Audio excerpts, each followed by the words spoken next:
and he's going to house it. It's amazing. Absolutely amazing.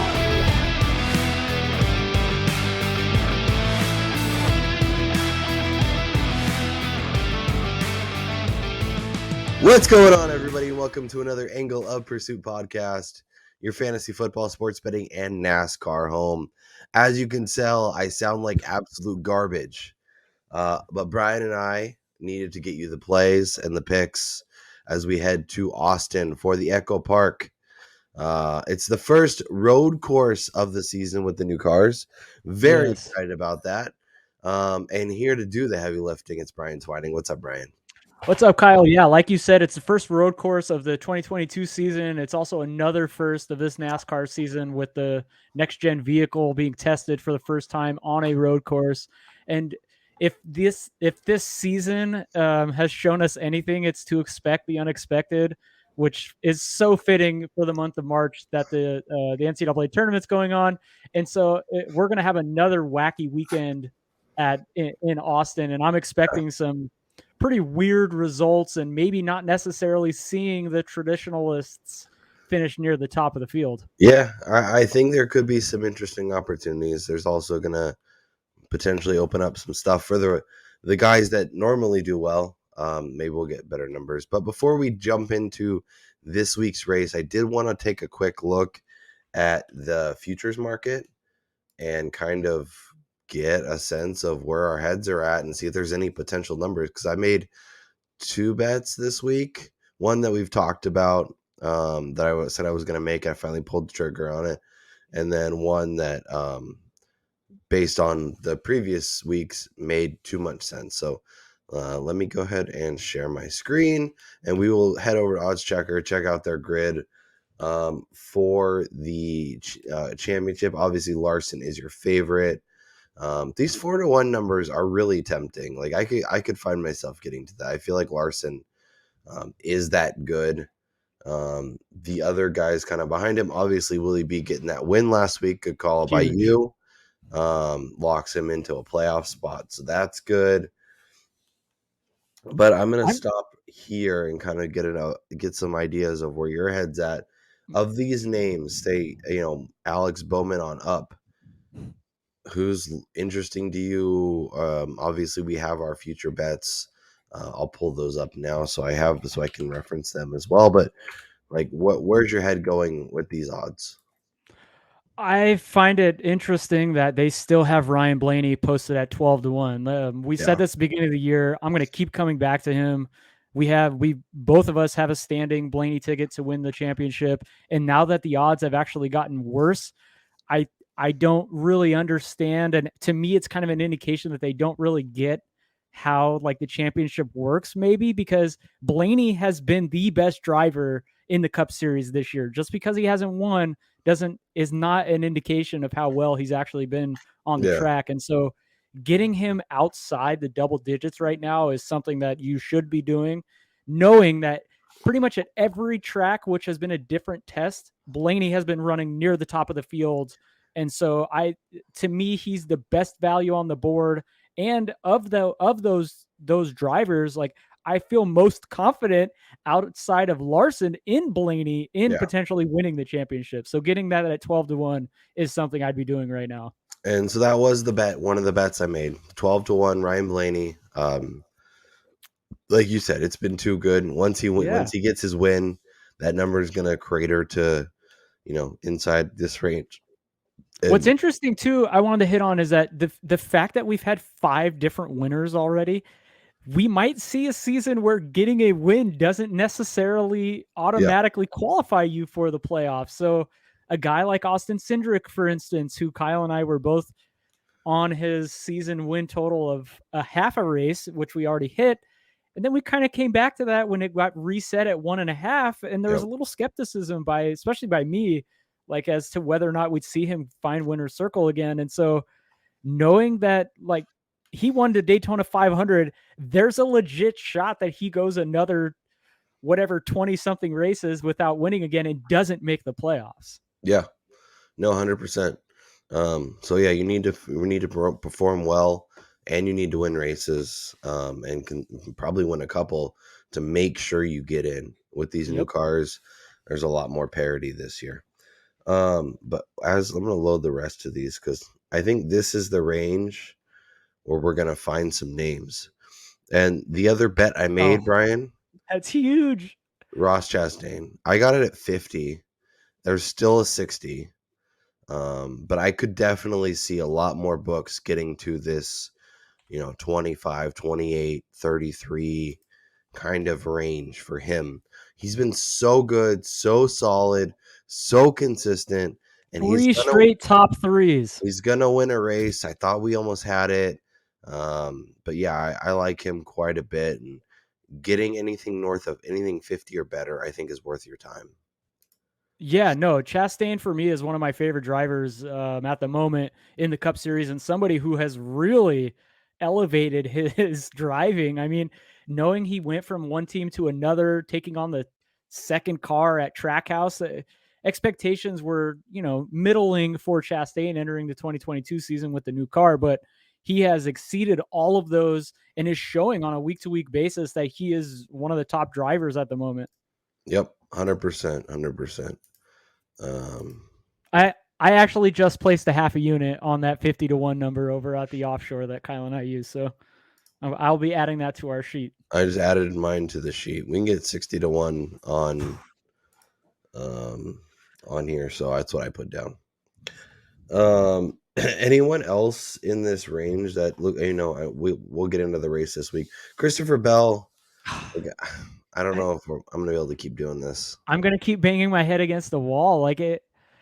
It's interesting that his number is a lot shorter than a Chastain. Well, I mean, just at that one book, but knowing how well they've actually finished, like I said with Blaney, like finishing position isn't always indicative of how well these guys are driving. And Bell is a perfect example of that. I mean, as far as luck goes, you can't get much unluckier than what Christopher Bell has been to begin the season. So I'd assume a win or two is coming for him. I think a lot better finishing positions are also on tap for the young Joe Gibbs driver. So 35-1 is a great number. Yeah, as long as he keeps his damn car on the track. Right? Like not finishing races. We talked about it. Like, you not only have to finish, win races, but you have to finish weekly and do well. And that's just not happening. So let's throw up the EchoPark odds. For some reason, DraftKings and FanDuel aren't here, but we'll get to those and look at some placements and stuff as well. But I just want to get a general sense of the odds across the board. Chase Elliott is your favorite, around 3-1 most places.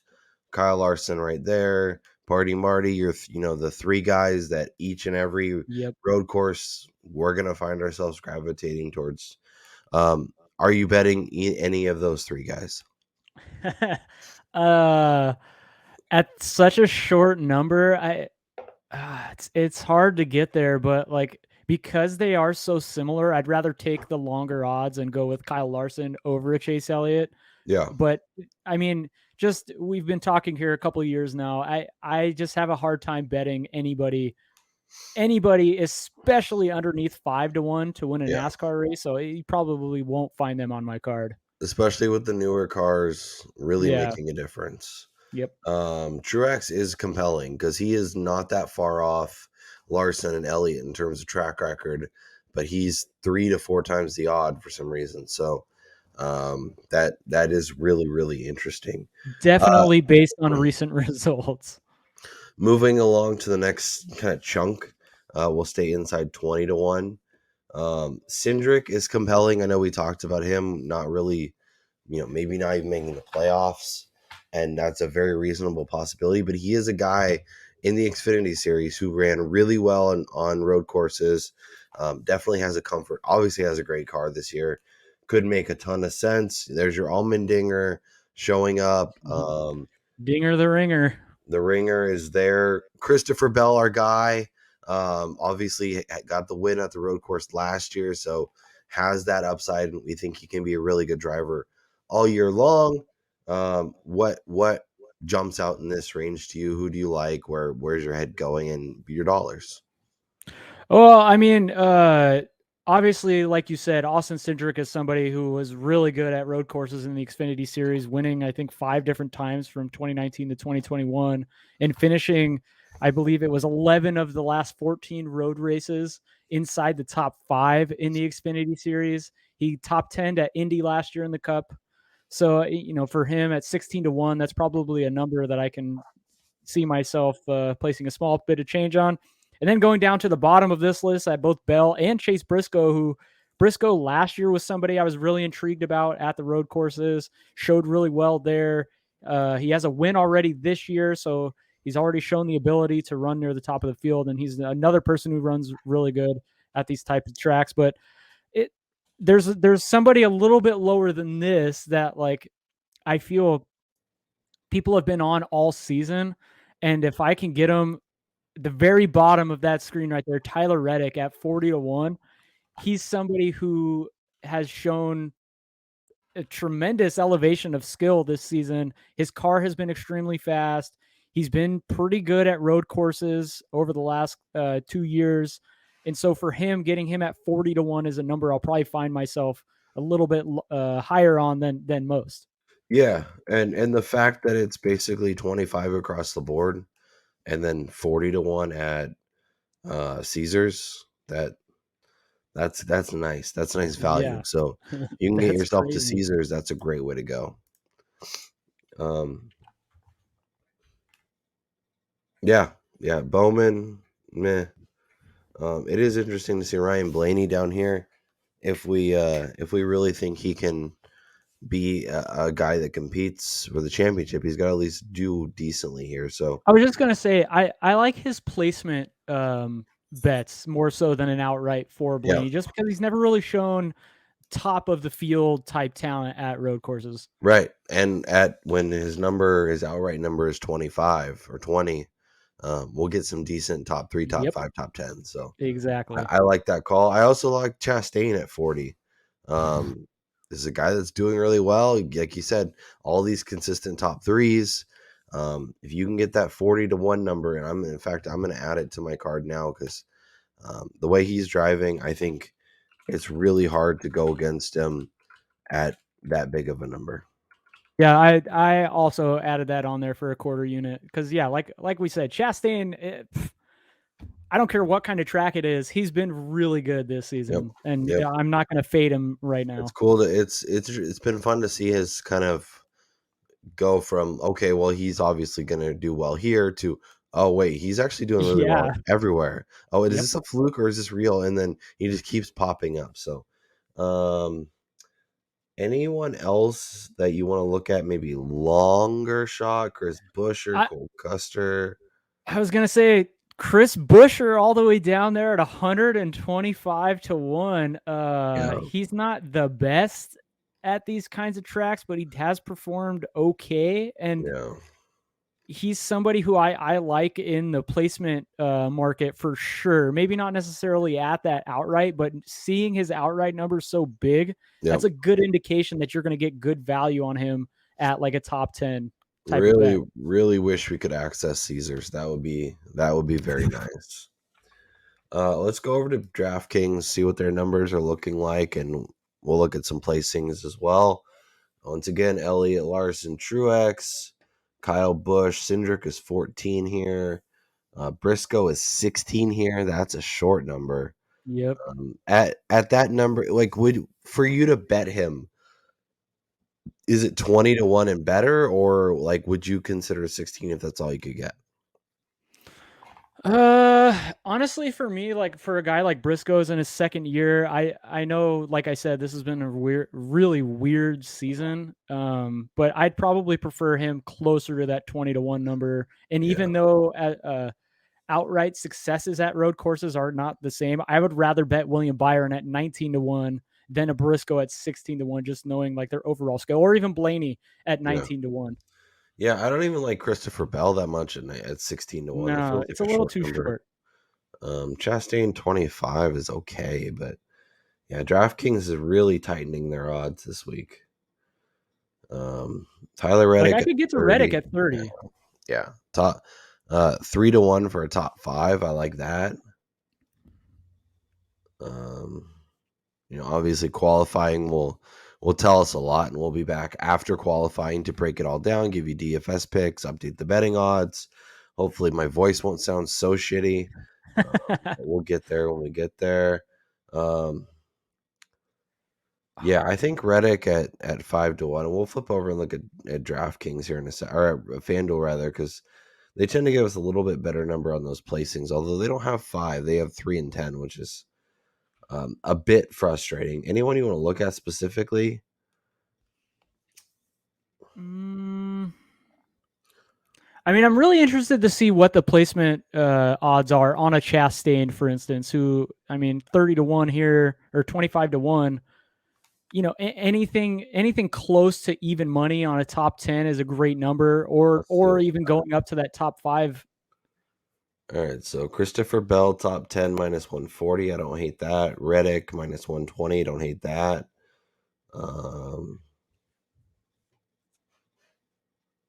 Yeah. Tyler Reddick at minus 120. That's going to go on my card. Yeah, I like that. I think that makes sense. Chastain minus 140. Gettable. Still a little long. I was just going to say a little bit. Yeah, let's see what our friends over at FanDuel have, because I feel like we might be able to get a better number here. Let's go to props. Let's go to top 10 and Reddick minus 125. Chastain minus 135. Yeah, so it's actually these numbers are better, right? Chastain's 140. Reddick is 120, so Reddick's better here, but Chastain's better at FanDuel. That's so interesting how the odds differ so much. Like a Busher at DK for a top 10, I think is 150. Yeah, 150 plus 165 at FanDuel. That's why it pays to shop it, my friend.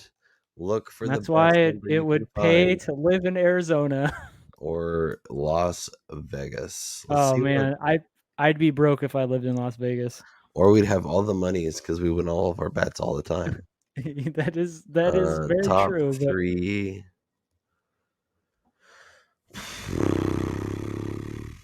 5-1 to top 3. What's this over here? Ryan Blaney top 4-1. So that's a decent number. Yeah, so that's why you shop it. 5-1 top 3. 5-1 top 3. This doesn't it is. Is this kind of like messing with your head too? Like these two guys being the same price? Yeah, like these it three is. Really. Like Chastain probably deserves to be a little bit more here, especially with the track record these two guys have. But just also seeing Christopher Bell amongst those guys, maybe the books think the same way that we do, and they understand. So you're saying they watch our podcast every week and adjust their numbers accordingly? I guess so. Yeah. Because it's so Shouts true. To you, FanDuel. Christopher Bell has been really good when he's been able to stay clean, but he just has the worst luck on earth this season. Yeah. Okay. Let's go over. Look at some matchups. There could be some nice value. This is featured matchups. You might have to flip over to driver props. Cindric against Truex. Kyle Busch, Denny Hamlin. Byron plus why would you do this? This doesn't make sense to me. That's not even in terms of historical data, that shouldn't even be a matchup. Why would you have one of the best drivers against one of the, just because he won last week? It doesn't make sense. Busher versus Suarez. I kind of like Busher there, minus 110. We can bet against Christopher Bell's crash record and just take Alex Bowman to finish the race. Larson, I'm putting this right here. I was just gonna say Larson over Elliott at close to even money. That one it makes too much sense. For as good a driver as Larson has been the last 2 years, how are you getting better odds on him, even though Chase Elliott has been so good at road courses? Yep. No, they jumped up to me. And And if it was minus 115 for Larson, minus 105 for Elliott, I'd probably I still would, take Larson at that price, knowing that Larson has been the favorite at pretty much every single track. yeah, that's fair. Here we go. This is more reasonable. Byron versus Blaney. Bubba versus McDowell. At that point, you're going for guys that are going to finish in the 20s. This is interesting. So we take Briscoe, like Allmendinger the ringer, or Chase Briscoe, who we like. That's kind of an interesting matchup. That's a very interesting matchup. If you had to bet that, where would you go? Dinger the ringer, or you can take your Briscoe? Man. I'd probably go Briscoe. Yeah. Obviously, I wish I could get a better price on Austin Dillon against Brad Keselowski, especially now that Brad is going to be without his crew chief and all of this other things. Maybe he's just going to punt the season and just run near the back with BJ McLeod for the rest of the year.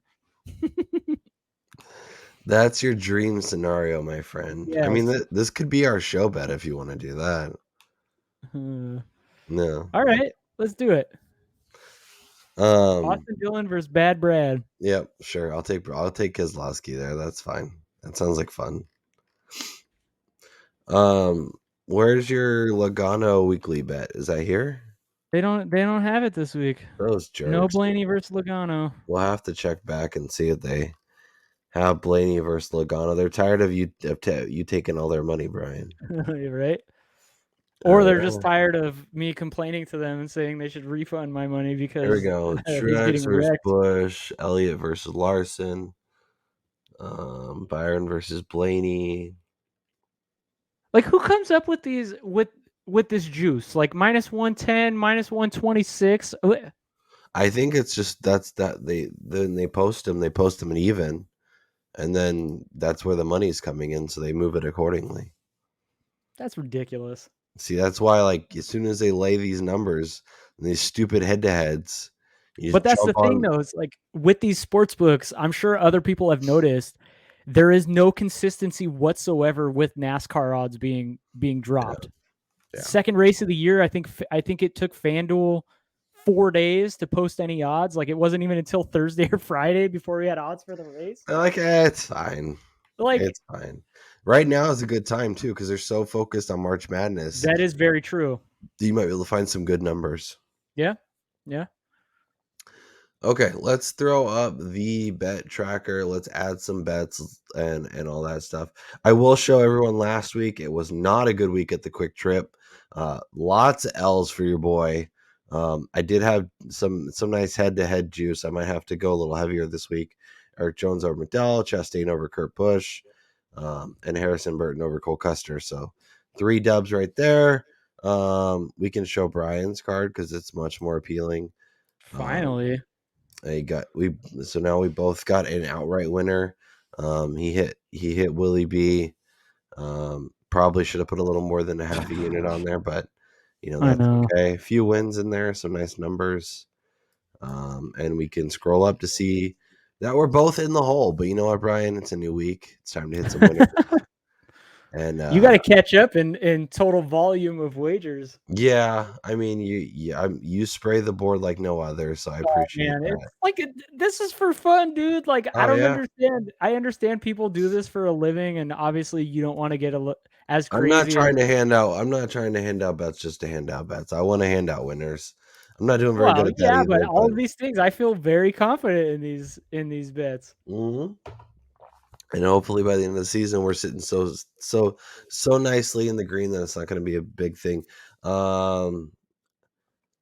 Let's see. So right now I have Austin Cindric at 16 and Ross Chastain at 40. I put a unit on Cindric and a half a unit on Chastain. I also have Larson over Elliott. That's all I have currently. There will be some top 3s, top 5s added for sure. Brian has Reddick, Briscoe, Bell, and Chastain. Quarter unit, doing quarter units cross, huh? Didn't learn your lesson from last week. And then Reddick top 10, Chastain top 10, and then our show bet Austin Dillon versus Bad Brad Keselowski. I got to put that on here. And I'll shop the market for the odds on the Reddick and the Chastain top tens and try to find the best one I can. Yeah, I think we'll go up here to where's our top 10 market? It was right here, right? Yeah. So top 10, Chastain minus 135 is your better number. And then if we flip over here to top 10, Reddick minus $1.20 is going to be your best number. I'm going to put Reddick top 10 on there. Where was Christopher Bell over here? Yeah. Christopher Bell minus 135 and Reddick minus 120 top 10s are going on the card. Nice. If I could type. Man, you're getting frisky with the 2 units on Larson over Elliott there. You know what? That's how I'm doing it. You put a lot more bets but a lot less dollars, and I go the opposite way. I go less bets but more dollars, and then we see who at the end of the year who had a better strategy. Christopher Bell. You know what? I think also this week, because the number is right, I'm also going to add Ryan Blaney top 5 at 2-1. Love it. He's so good. It doesn't matter what kind of track it is. He's been doing so well this year. As long as Keselowski stays out of his way, which he'll likely be near the back of the field, I think Blaney should be fine. I like that call. Let me go look at top 5 numbers for Ross the Boss. Yeah, 3-1, top 5, Ross the Boss going on the card. And as we transition to the end of the show, we kind of clean up this. Obviously, we'll be back on Saturday to break down DraftKings once qualifying is in the books. Update our odds, update our bets, give you the final card. But Brian, something we didn't do last show, but I want to make sure we do this show. What is your best bet for EchoPark as of 12:30 on Wednesday? Or today's Thursday, rather. So adding a unit to the wager to make it a 2-unit wager, I got to go Tyler Reddick top 10 at minus 120 at the moment. I feel that's just too good of a number not to smash. So Reddick top 10 minus 120, 2 units. I like that. I like that call quite a bit. I think that makes sense. Obviously, it's on my card, so I'm right there with you. I'm gonna go Chastain top 5. Woo! 3-1, good number. I think it makes sense. I think it is priced really fairly. I mean, and that's a great number for somebody that's driving as well as he has. Yeah, exactly. So like, you don't normally see that kind of stuff. And we talked about it earlier in the year. We had thought it would be Christopher Bell turning around his season, but maybe it's the Chastain who is kind of like that William Byron where he has one bad race and then all of a sudden, boom, pulls off a string of top 10s or top 5s, and it takes a while for the books to adjust. So I'm jumping on numbers while I get them, and we'll see when the dust settles where we're at. Hope you guys enjoyed the show. Once again, sorry about the voice. It's just not happening right now. But hopefully by Saturday, everything will sound much, much better. That's Brian Twining. I'm Kyle Robert. Let us know down in the comments your best bets for EchoPark, and we'll talk to you after qualifying.